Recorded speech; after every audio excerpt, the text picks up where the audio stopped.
جينا نحكوا على حقنا من البترول بما ان الاسعار ارتفعت والطلب على الغاز الجزائري زاد.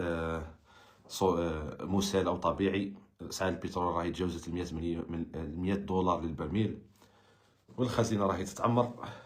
وحنا كشعب نتسائلوا على حقنا. بطبيعه الحال هذا حقنا الدستوري الذي لا نقاش فيه. جمعه مباركه سي احمد. وعليكم السلام سي بلال عكون، تحياتي ليك. حاولوا كيفاش تفاعلوا لنا مع اللايف وتبارطاجيو او ميم طو باش توصل المعلومه، وهكذا بالك نفيدو باش نقدروا عليه. بيان سور كاين اللي راح يستقبل اللايف هذا بنيه حسنه ويصفي النيه ويعتبروا لايف فيها مجموعه من المعلومات، وبالك شويه افكار نتفقوا نختلفوا معها، بصح الحقائق والارقام والمعلومات ما نقدروش نختلفوا معاهم، باسكو ما راح يجيبوا علوم جديده في مباشر. وكاين اللي راح يشوفوا من منظور سياسي، ولا كل واحد راهو حر. المهم انا نحاول قدر الامكان اني نلتزم شويه بالموضوعيه اللي بيان سور راح تكون شويه عكس التيار. بيان سور سي علاش تو سامبلومون باسكو التيار العام غلط. ما نقدرش درك انايا نبدل القناعات تاعي، باسكو بزاف ناس يرددوا في مجموعه من الجمل ما عندهم حتى معنى، من بينها حقنا من البترول. اهلا سي جلال. بيان سور للاشارات فقط باللي فكره حقنا من البترول ما بقاتش فكره داخليه، ولات عالميه عربيه على الاقل افريقيه. باسكو شفت واحد تونسي منشور خرج قال لهم اين البترول الجزائري في تونس؟ لماذا الجزائر لا تقوم ببيع الغاز والبترول الى تونس باسعار منخفضه؟ شفت واحد من مغربي حب يبرز لنا، حب يقايضنا، يدير لنا عمليه مقايضه، يعطينا الحوت هو يهضر يعطينا الطماطيش والحوت، مع الطماطم والحوت والخزو وقيله، وحنا نعطوه البترول والغاز. شفت واحد اردني ايضا، شفت واحد لبناني، شفت مجموعه من الدول العربيه والشمال الافريقيه اللي ما عندهمش الغاز والبترول راهم يطالبوا بحقهم من البترول الجزائري. بيان سور باسكو هذا البترول راهو كما حنا نقولوا ملك لكل من يشاركنا كانش حاجه. الهويه، اللغه، المنطقه الجغرافيه، الدين. يجي يدي يجيب البرامل ويجي يخمم. بون اللايف هذا راح يكون مخنخن شويه باسكو راني مقريبيس ما استحملوني شويه. حنا اللي ماناش نعطوا حق الارض اللي عندنا كشعب مسؤولين. بيت المال او في الجزائر. شوفوا يا جماعه، اول فكره حبيت نبدا بها المباشر باش تعرفوا باللي الدول المصدره للبترول راهم خاسرين في لافير اليوم مقارنه مثلا بسنه 2012، وخاسرين بزاف في لافير. دوك نعطيكم عبسه. البترول هو سلعه، السلعه هذه يحدد سعرها ثمن، يعني عندها ثمن. الثمن هذا موجود في الاسواق الدوليه بالدولار الامريكي. الدولار الامريكي هو العمله عباره عن مجموعه من الاوراق النقديه يتحكم فيها البنك المركزي ولا الفيدرالي الامريكي، يتحكم في القيمه تاعها، تطبع وتضخ في الاقتصاد. 2012 كان اسعار البترول $111. اليوم بعد الحرب متوسط سعر البترول سنه 2012 كان تقريبا $111.6. اليوم بعد الحرب رانا البرنت راه يدير $104. السي بي اي اللي قسنا معدلات التضخم في امريكا كان تقريبا 245، اليوم راهو 350 اعتقد. يعني معدلات التضخم راهي زادت تراكميا من 2012 ل 2025 في 13 سنه هذه تقريبا ب 40% على الاقل، 35 حتى ل 40%. والبترول هو سلعه وعندها سعر. من المفروض سعر البترول اليوم بغض النظر، يعني اذا بقى عندنا نفس العرض ونفس الطلب ونفس كميات الانتاج ومؤشرات السوق نفسها، يكون على الاقل $160 للبرميل.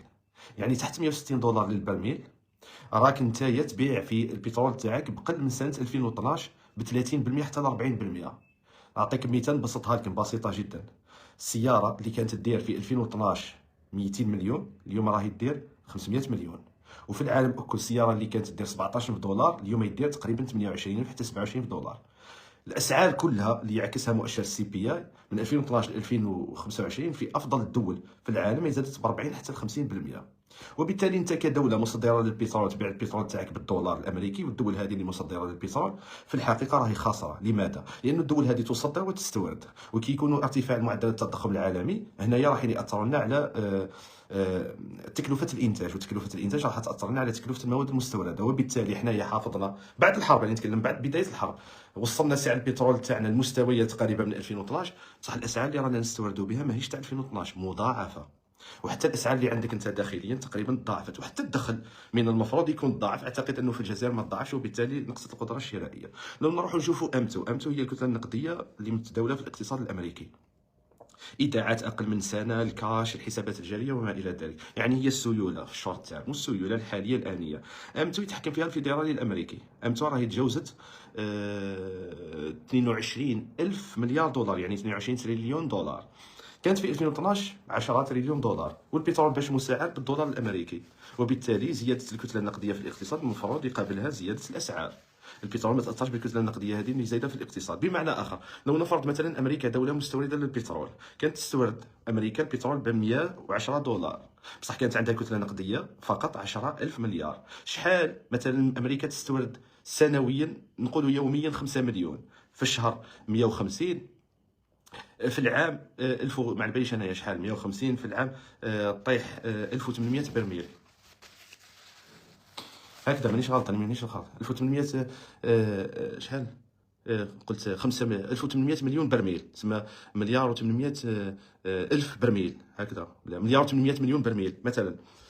التكلفه السنويه تاع الاستيراد تاع البترول هذا بالدولار الامريكي كنسبه من الكتله النقديه شحال كانت في 2012 وشحال ولات في 2025؟ انخفضت بزاف، انخفضت بالنص.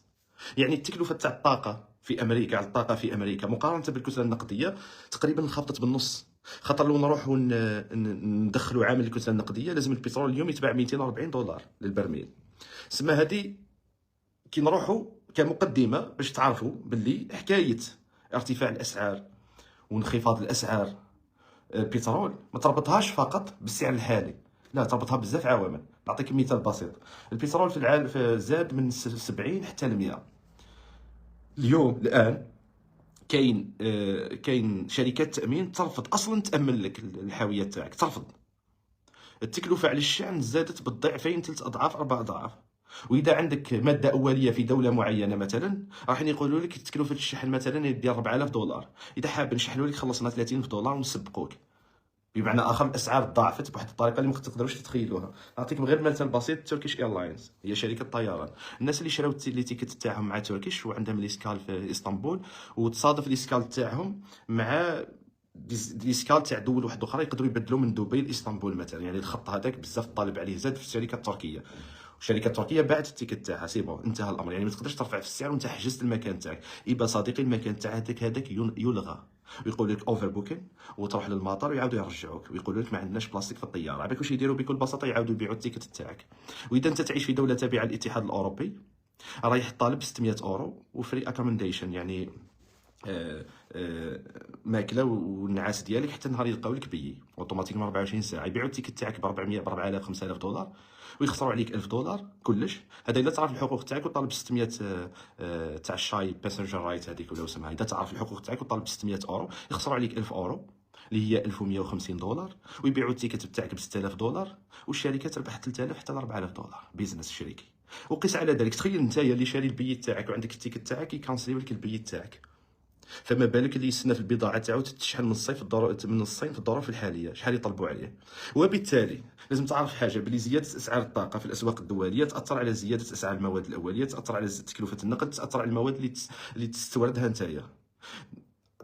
تكلفه التضخم اللي راه يدفع فيها العالم اليوم ما اثرتش على اسعار البترول بالارتفاع. يعني بقينا نصدروا في الطاقه باسعار اقل حتى من 2012، وكل عام ندفعوا التكلفه تاع تضخم عالمي معروفه. يعني الفيدرالي الامريكي لما يرفع الفائده، اغلبيه البنوك المركزيه ترفع مع الفائده. زياده الكتله النقديه بالدولار الامريكي قبل زياده الكتله النقديه بعملات اخرى. تضخم عالمي لاننا في منظومه عالميه قايمه على العولمه، نستوردوا ونصدروا من عندهم. كاين سعر صرف عملات، كاين بزاف عوامل، لكن نبقاو متاثرين. سمع حقي من البترول تاع 2011 راهو ماشي حقي تاع البترول تاع 2025. صديقي نتوما اللي تهضروا على الضمير الكل ما عندكمش ضمير، نتوما اللي تهضروا على المبادئ كل المبادئ ما كانش عندكم. ما على باليش علاش انا وصلت لواحد القاعده ونديروا، سمحوا لي برك انا وصلت لواحد القاعده، وهذه بالنسبه لي راح تولي حقيقه مسلم بها، عليها ابحاث ما عليهاش ابحاث، جو مون فو باسكو مازال ما لقيتش عكس ذلك. حتى الشهاده لا يقاس عليه ما لقيتهاش. اكثرهم ادعاء للفضيله هما اللي ما عندهمش الفضيله. اللي يتكلم بزاف على الضمير ما عندوش ضمير، اللي يتكلم عن المبادئ على الغالب تغيب عليه المبادئ، ما على باليش علاش. يعني انايا اكثر الناس مبادئ في الدنيا هذه قليل وين تلقاهم يخوضوا في المبادئ. اكثر الناس اعتدالا في الدنيا هذه قليل وين تلقاهم يخوضوا في الاعتدال. اقل الناس مبادئ تلقاهم يردوا بزاف عباره المبادئ. وبالتالي يا صديقي بالمنطق تاعي كي راني ندرك في مجموعه من المعلومات هي حقائق موجوده، تقدر تبحث. راك في زمن الذكاء الاصطناعي، تقدر تكتب ام2 الشارت يخرج لك.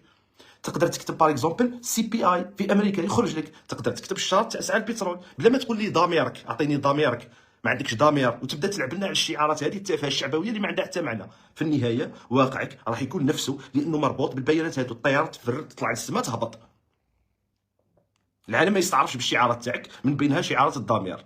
حنا درك رانا نحكوا على موضوع حقيقه، هذا لازم تستوعبه بتفيق. كي تفيق انت النخب تاعك تولي تحترم عقلك وتافونسي وكل. بصح تبقاو بنفس المنطق اللي ما على باليش وقتاش من السبعينات، في زمن الدولار الامريكي مربوط بالذهب ولا ما على باليش واش، والعالم راه يتغير امامك. اكيد بطبيعه الحال من النخب تاعك ما راحش يتعبوا، راح يبقاو يخاطبوك بنفس المنطق اللي راك تمشي به انت. بمعنى اخر حقك من البترول تاع 2011 ماهوش حقك من البترول تاع 2026 بنفس الاسعار. لازم يكون قل على الاقل ب 50%، بغض النظر على عدد السكان اللي ارتفع في الجزائر. سما اذا بقيت بنفس الفكر تاع حقي من البترول تاع 2011 اليوم، رياضيا غلط. رياضيا غلط. يعني لازم يولي 1 ناقص 2 تساوي 6 باش يولي فكرك صحيح. رياضيا خاطئ. لازم نلغيو علم الرياضيات، نحوه باش انت تولي عندك الحق. هذه نقطه. النقطه الثانيه، واش هو حق الشعب من البترول؟ واش هو حق الشعب من الموارد الطبيعيه؟ حق الشعب من الموارد الطبيعيه بكل بساطه هو الجبايه، الضرائب فقط. بمعنى اخر البترول الجزائري هو قطاع اللي هو نسميوه حنا قطاع المحروقات. قطاع المحروقات هذا فيه بترول، مواد خام موجوده في الارض. المواد الخام هذه باش تخرج لازمها استثمارات وضخمه جدا. على بها ان الناس اللي مثلا يقولوا السعوديه تصدر بترول بزاف 12 مليون برميل ويهضروها شغل باستهزاء. لا، السعوديه تصدر 12 مليون برميل يوميا خاطر عندها شركه كبيره في العالم، من اكبر الشركات في العالم من حيث القيمه السوقيه اللي هي ارامكو. السعوديه ضخت اموال كبيره في قطاع الطاقه باش تقدر تصدر 10 ملايين ولا 9 مليون برميل. لذا ما ضختش الاموال في الاستكشاف والاستخراج ودخلت للاسواق، البترول تاعك راح يبقى عباره عن ماده خام في الارض. وبالتالي حنا واش نديرو؟ نروحو نجيبو شركات اجنبيه ندخلوا مع شراكه مع شركه سوناطراك بما نحافظوا على السياده ونخرجوا البترول هذاك ونبيعوه. الارباح تديهم سوناطراك بالشراكه مع الشركات الاجنبيه. ارباح سوناطراك هما ارباح الدوله الجزائريه. على الغالب يعاد استثمارها في الاكتشاف وان الشركه تكبر، وممكن الارباح هذيك توضع في صناديق وتضخ عن طريق قوانين الميزانيه. الدخل الحقيقي للجزائريين من قطاع المحروقات هو الجبايه، الضريبه. انت ما خرجت البترول، ما بعته، ما صدرته، ما درت والو. انت كمواطن ما عندك الحق في والو. انت اللي عندك الحق في اي مدخول للخزينه العموميه سيقسم على المجتمع على حسب طبيعه تلك الدوله ونظره تلك الدوله للمجتمع. لو نروحوا للمؤشرات الاقتصاديه، جو بونس با يكذبوا علينا، زعما يحقرونا في مؤشرات ويطلعونا في مؤشر، ما شكيتش. كاين واحد المؤشر مهم جدا اللي هو الاتش دي اي، هيومن ديفلوبمنت اندكس. هذا المؤشر يقيس لك ظروفك، قطاع الصحه، التعليم، ونصيبك من الناتج القومي الاجمالي. يعني عنده علاقه بدخل الاقتصاد، عنده علاقه بالتعليم، بالصحه. والمؤشرات هذو في ثلاثه يتفرعوا لمجموعه من المؤشرات. المؤشر هذا يعتبر اكثر مؤشر اليوم عندنا اللي نشوفوا بها ظروف مجتمع معين على حساب الاقتصاد تاعهم. ترتيب الجزائر من ناحيه الدخل القومي تاعها كاقتصاد متاخر جدا عن المؤشر هذا. المنطق واش يقول؟ انه استفاده الجزائر من اقتصادهم اكبر بكثير من الدول، بالرغم من ان تلك الدول سبقوا الجزائر في حجم اقتصادهم. يعني انت كفرد واش قدمت للاقتصاد ولا واش تدي من الاقتصاد تاعك؟ اذا قسمنا حجم الاقتصاد عليك نروحوا نرتبوك انك متاخر، ولكن كي نروحوا نشوفوا الهيومن ديفلوبمنت اندكس تاعك نلقاوك في المنتصف، 85 ولا 86 ولا 89 ولا. تقارنوا بالمجموع كل الدول الافريقيه انت خير منهم الكل، ما عدا السيشل وجزيره واحده اخرى هذوك 50,000 ولا 60,000 سيطوايا عندهم السياحه والحوت ويجيبوا لهم العمله الصعبه وعايشين في 70,000 ما نقيسوش عليهم اصلا. يعني نقدروا نحيوهم حتى من الاحصائيات تاعنا لان عندهم طبيعه خاصه، جزر صغيره. في افريقيا انت اكثر واحد عندك مؤشر التنميه عندك طالع، وماكش انت في لو نقسموا حجم الاقتصاد تاعك على عدد الافراد نلقاوك من كلاسي الطروازيام ولا الكاتريام، من كلاسي الطروازيام. في بزاف دول في اوروبا الشرقيه انت مخلفينك في حجم الاقتصاد مقارنه بعدد السكان. وبالتالي هنا كي نجيو نشوفوا هل المشكل في تقسيم الثروه على الشعب؟ لا، ماهوش هذا هو المشكل. المؤشرات تقول ماهوش هذا هو المشكل، العكس. انا ديما نقولها ونعاودها، الجزائري هو اكثر المواطنين في العالم هذا استفاده من داخل اقتصادهم. انا متاكد مما اقول، انا عارف واش راني نهضر، مانيش نهضر باش نهضر. عندك مشكل تاع اقتصاد اصلا، حجمه صغير مقارنه بعدد السكان. بصح كي تجي تشوف الاستفاده تاعك من هذا الاقتصاد كبيره بزاف اصديقي مقارنه بشعوب المعموره كما يسميوها. علاش الاستفاده تاعك اكبر؟ لانه طبيعه الدوله اللي راك فيها عايش انت اجتماعيه، تحاول قدر الامكان انها توزع النفقات بطريقه الشعب يستفاد. تقول لي كيفاش؟ تعليم مجاني، صحه مجانيه، بغض النظر مليحه ماشي مليحه حاجه تخصك، السكنه وقادر تديها مجانيه في الجزائر. وحتى اذا ما عندكش الحق في السكنه مجانيه في الجزائر قادر يديروا لك كاش بروغرام ويلقاو لك حل ويدكوا لك راسك يسكنوك، يسيو كيفاش يلقاو لك حل. يعني برنامج اصلا انفاقي الميزانيات السنوي تاع الجزائر يراعي بالدرجه الاولى الطابع الاجتماعي للدوله الجزائريه. وهذا اللي يهمهم، يدعموا لك القمح، يدعموا لك السكر، يدعموا لك الزيت، يدعموا لك ليسونس، يدعموا لك باش تبقى مواطن يعيش في ظروف انسانيه على حساب الوضع الاقتصادي المعاش في الجزائر. هذه الحقيقه.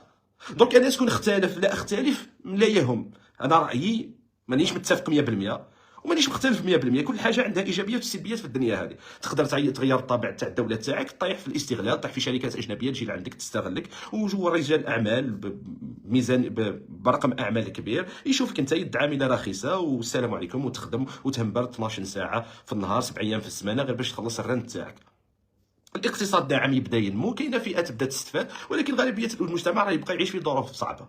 كيما تقدر تردها دوله سوسياليه 100%، رؤوس الاموال يهربوا من عندك، الشركات يهربوا من عندك، مداخلك من الضرائب تقل، وحتى لو تحب تطبق هذا المعيار تاع الدوله الاجتماعيه الخزينه فارغه. وبالتالي في كل الحالات نموذجين اذا طرفنا فيهم غير صالحين. وهنا تجي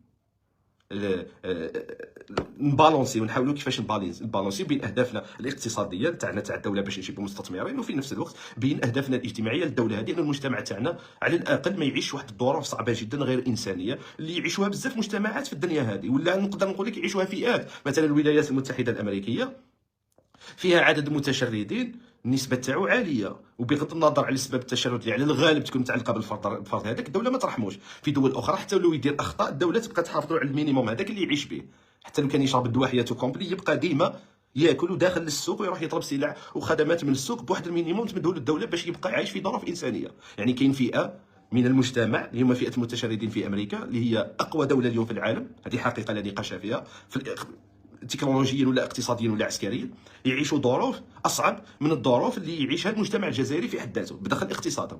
على بها هنايا تدخل فيها بزاف عوامل باش نخيروا الطريق اللي نتجهوا ليها، وديما لازم تبالونسي باش توصل لافضل طريقه ممكنه تقسم بها المداخل. دونك نروحوا للمداخل. لما نروحوا نشوفوا المداخل تاع الاقتصاد الجزائري من الضرائب تقريبا ما كانش. على بها مره درت من شهور اين ذهبت 1500 مليار، قلت لكم ولا واحد يعرف واش هي مصدر 1500 هذه. صح واحد ما على بالو رددوا رقم. انا وبزاف ناس ربما يعتقدوا باللي يقصدوا الانفاق تاع الميزانيه الجزائريه في اخر 20 سنه. وهادو الناس اللي ردوا 1500 ماشي لازم تقرا اقتصاد ولا تكون بروفيسور في الاقتصاد ولا تكون انسان عالم زمانك باش تفهم باللي هذا الارغيمون خرطي. تكون انسان برك عاقل، ما تطبقش معيار مهاني في حياتك. قغو الولاد الصغار يغني يا عمي يا ماما بابا ما شريتليش الفيلو، تبقى اذا خرجت من مرحله الفيلو والكارطابل والستيلو تاعي خير وبابا حلوه كوجاكا، كي تخرج من المرحله هذيك تولي انسان بالغ راشد. كي تولي انسان بالغ راشد تولي ما تلومش دوله تصرف عليك 20 سنه تروح تجمع لها الرقم هذاك اللي هو زيرو ما كانش، اللي هو الانفاق تاع فرنسا لمده 6 اشهر، لمده سنه، انه ندخلوا عامل السكان يولي لمده سنتين. تروح تهز الميزانيه تاع فرنسا تاع سنتين بعد السكان تاعنا متساوي وتحاسب به دوله نفقدتو عليك في مده 20 سنه وتقول لها ما قغوني نعيش كيما الفرنسي. قغ البترول اللي راك تهضر عليه راك تصدر منه 400 الف برميل، سما حتى عائداته على احتياطيات الصرف بغض النظر على الجبايه البتروليه ما كانش. يعني حنا في الحقيقه 65% من صادراتنا اي غاز، اي مش بترول، هي اللي رانا نبازيو عليها في في في في في, في موازنه احتياطيات الصرف. يروحوا يجيبوا لنا بزاف لي برودوي من الخارج اللي ماناش قادرين ننتجوهم، ماناش قادرين حتى دركا ننتجوهم، نحتاجوهم. وبعض منهم بعض من هذيك المنتجات مواد اساسيه، البعض من هذه ما 19% ضريبه على واش شحال الوعاء الضريبي تاعك. عندك وزين تاع الكوفريط، وعندك وزين تاع ما باليش انايا تاع العبايات، وزين تاع القناطر، وزين تاع العمامه اليمنيه. كي تطبق عليهم هذو الضرائب شحال راح يجوا؟ هنا السؤال اللي لازم نطرحه. فالنسبه لازم نربطوها ايضا بواش راح نطبقوا، على واش نطبقوا النسبه هذيك. كي تجي تقول لي 19% رقم كبير، 19% رقم متوسط ماشي كبير. الضرائب في فرنسا توصل 50% صديقي، ونفرضوا انه كبير اسيدي، وانت مع انت من الناس اللي يامنوا بتخفيض الضريبه لاكبر نسبه ممكنه باش المجتمع يزدهر وينتج والشركات تجي وتعمل عندك. معليش من حقك تشوفها 19% كبيره. على ماذا 19% هذه؟ على 20 مليار، على 30 مليار رقم اعمال، على 90 مليار، على 200 مليار. شحال حجم اقتصادك في الاساس اصلا؟ كي تعاود انت تقيس الحجم تاع الاقتصاد تاع نشاط الاقتصاد تاعك اللي هو اللي يعكس الوعاء الضريبي تاعك، لتما ياس كيطبق النسبه نوصل لارقام حقيقيه.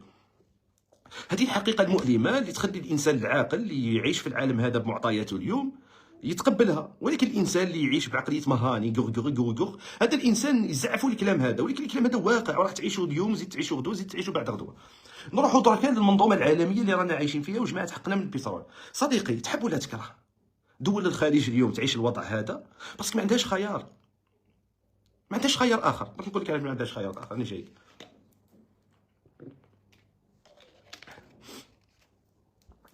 انت دول الخليج هي مجموعه من الدول لقات روحها بفضل الغرب اهم مصدر الطاقه في العالم، ويمروا عليها اهم الخطوط البحريه في العالم، وموقعها جد استراتيجي.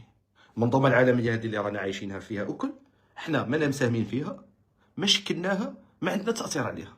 ولكن كاين امور تتعدى المخلوق، كاين امور تتعدى المخلوق اللي هي الكره الارضيه هذه اللي رانا عايشين فيها، الموارد الطبيعيه، الموقع الجغرافي وما الى ذلك. يعني واش الميزه اللي استفادوا منها دول الخليج عطاها لهم الخالق، ما ساهموش فيها هما. حتى الاستثمارات الاولى اللي دخلت لعندهم في البدايه كانت اغلبها استثمارات امريكيه. الجزائر في حد ذاتها، الناس اللي يخدموا في سوناتراك، لي زانجينيور يخدموا الكات، واسمها كات ولا اسمها هذيك شهر تريح وشهر هذه الكات اقترحها مكتب دراسات امريكي في السبعينات، ومازالوا بيخدموا بها حتى لليوم. ولقاوها بلي افضل صيغه، المنطقه معزوله في الصحراء، يروحوا لها الجزائريين من الشمال يخدموا فيها، يخدموا شهر ويريحوا شهر. سوناتراك الشركات الاخرين عم يخبطك سبع سمانات وتريح سمانتين. سوناتراك ناس ملاح تاع الدوله حنان. الور السيستم هذاك في حد ذاته تاع تسيير الموارد البشريه تاعك راه من السبعينات امريكي، بلا ما نروحوا تكنولوجيا الاستخراج، وبلا ما نروحوا نفس الشيء ينطبق على دول الخليج. دول الخليج هذو مجموعه من الدول مهمين جدا لاسواق الطاقه العالميه اليوم، مهمين جدا، وموقعهم الجغرافي مهم جدا. هو مجموعه من الدول منقسمين، ما عندهم حتى قوه، ما عندهم حتى وزن. وحدها مجموعه من الدول ما عندهمش البترول بزاف، وعندهم عدد سكان كبير، ديما طامعين فيهم. هذه هي الحقيقه. هذوك الدول ديما طامعين، ديما يشوفوا معاهم هكذا. الامارات كاين غير مليون عندهم بزاف البترول. الدول هادو فهموا بلي افضل معادله ليهم قواعد امريكيه في المنطقه. علاش؟ باسكو القواعد الامريكيه هذيك في المنطقه لما تجي دوله معينه تصدم تدخل امريكا، كما دارت امريكا مع الكويت مثلا، كما دارت امريكا مع بزاف حوادث في بزاف، حرب ايران العراق، المهم مخربطه. المعادله هذه شكون تخدم امريكا بالدرجه الاولى. علاش؟ لانه ديما عندهم دوله كونتر الخليجيين هادو